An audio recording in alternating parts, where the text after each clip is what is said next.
This is GeoLaserable coming at you with another Destiny video, and I hope you guys are as excited as I am for Age of Time, which releases tomorrow. And with Age of Time releasing, we are going to get a chance to play the 390 Crota's End raid. And with this, some of you might be new and some of you might be old timers and might need a little refresh on what type of subclasses, what type of gear, what type of weapons are going to be viable for when you run this raid. Now, before we get started, I do want to give a massive thank you to all the support I've been having on the channel, and also want to remind you guys to please don't forget to hit that subscribe if you guys haven't subscribed already, if you find these videos helpful and informative, and don't forget to turn on your notifications so you guys can know when videos go live and when we live stream. If you guys are going to be needing help with the raid, we're going to be helping out the whole week with the raid and with Trials of Osiris throughout the weekend. But without further ado, let's go ahead and jump on into this video. So some of you might be returning Guardians who are coming back to Crota's End. Some of you guys might be new. We have new sets of subclasses that we didn't have a chance to play when the Crota's End dropped. So now we have a different perspective, different sort of abilities, different sort of weapons that we're able to bring into the forefront and tackle down Crota's End. Crota's End is broken down into 4 parts. We have the Abyss, the Bridge, the Thrall, Iruth, and Crota. We're going to go ahead and tackle each individual one of them, and I'm going to give you what I consider to be the best subclass, what I consider to be the best weapon, secondary, and heavy for that particular stage. And we're going to go ahead and start off with the Abyss. Now, the Abyss is a section in the game that has you run through lanterns. You have to turn on these lanterns in order for you to keep advancing. If you don't go through these lanterns, unfortunately, you'll get Weight of Darkness, which makes you run slowly. So on this certain point of view, you're either going to need speed, stealth, or tankiness to actually get this done. We'll go ahead and start off with the primaries. Now, primaries I recommend for this particular portion of the map is the Cella Supercell. Of course, very helpful with ad control. At number 2, the Bad Juju, if you pair that with a Warlock. The Monte Carlo, if you pair that with a Hunter or a Titan. And the Mighty Multitude, giving you the ability to run fairly quickly. Now, you could use any other secondary that gives you the agility perk. That would be your best viable option. But those are the ones I want to recommend for you guys to actually put on your primary. For your secondary, I would recommend either a shotgun or a fusion rifle. Primarily, a shotgun gives you good DPS and allows you to clear ads that stand right in front of you, especially if you have something with full auto, or a fusion rifle would be very helpful. For your heavy, I would recommend a machine gun as opposed to a rocket launcher, just because it gives you better ad control and it gives you more ability to clear out fairly quickly. Now, as far as subclasses are concerned, for the Warlock, would highly recommend a Stormcaller. Very effective for you to clear out a bunch of ads, helps your enemies not only with clearing ads, helps them create a bunch of orbs, and allows them to regen their super if they're standing close to you. For your Hunter class, of course, the best one I could recommend, it's Night Stalker, giving you that nice ad control with that nice tether. And for the Titan, would recommend Striker class and Sunbreaker class. Primarily favored Striker class. Now that we conquered the Abyss, we are able to head over to the Bridge. Now remember, the Bridge is going to have some sort of new mechanics, but as we saw in the trailer, it looks like there's going to be some sort of statues. Either we're going to have to hold a plate, or we have to, not build the bridge or stand off and hold the attack on the bridge. I don't know at the current moment, but I do know there's going to be a lot of ads. That we can be sure of. So we're going to go ahead and start off with primaries. Now, primaries I recommend for the bridge part are scout rifles and pulse rifles are going to be very favored, because you're going to have to shoot from one side of the bridge to the other side of the bridge.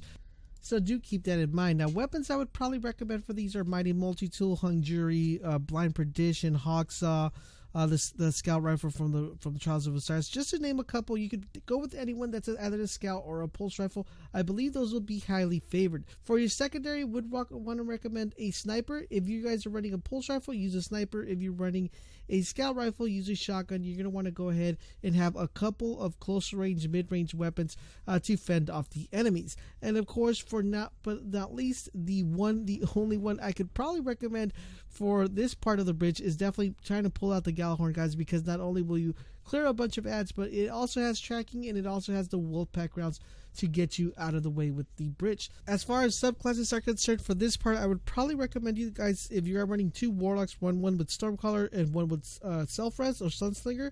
And if you're running a Hunter, definitely go ahead, keep your Night Stalker. That's kind of like going to be the best ad control you could possibly need. And for the Titan class, the other one I would want to recommend you guys is either stick with your striker or switch over to defender.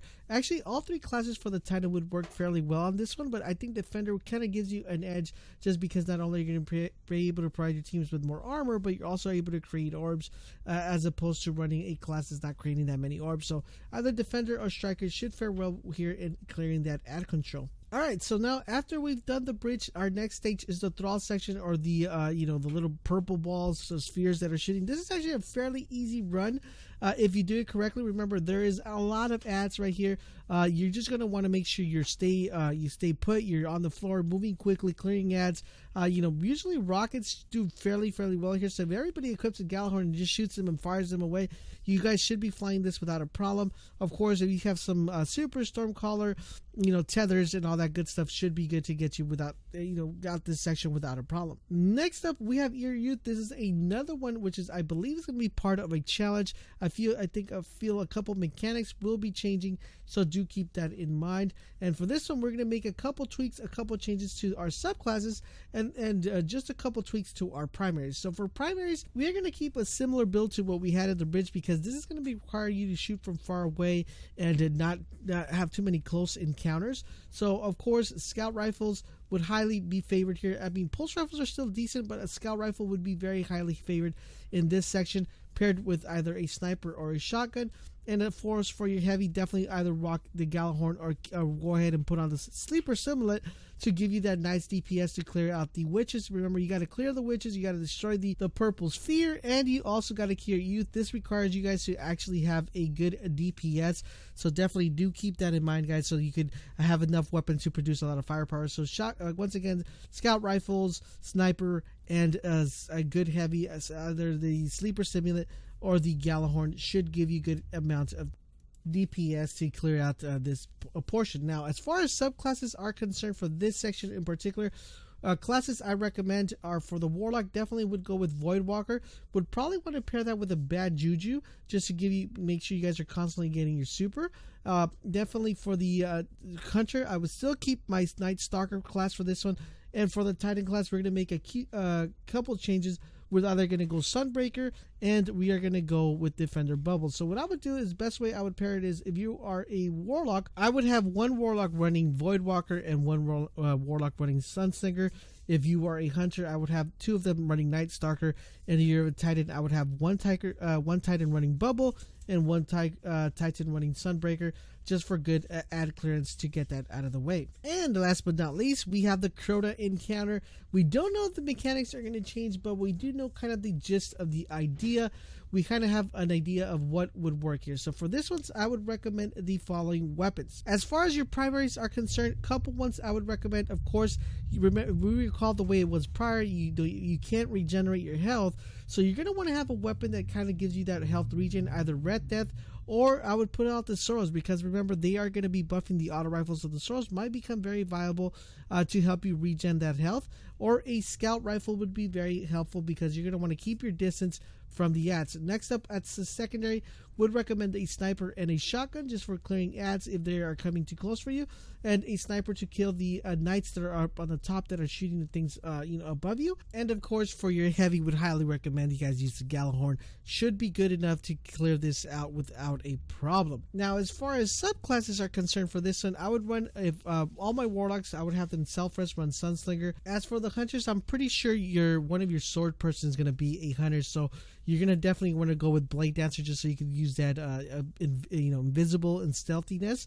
And probably I'll have the Sword Guide run the Blade Dancer, and then have one of the other Hunter run Night Stalker. And as far as the Titan, definitely Defender is the way to go here. Just, you want to go ahead and provide your team with good DPS, good armor to defend them away from anything that comes your way. With that being said, man, I wish everybody good luck. We will be streaming the raid at 10 a.m. We will be live and kicking, guys. So I highly recommend you guys turn on your notifications if you guys want to watch this from work, from school, or home.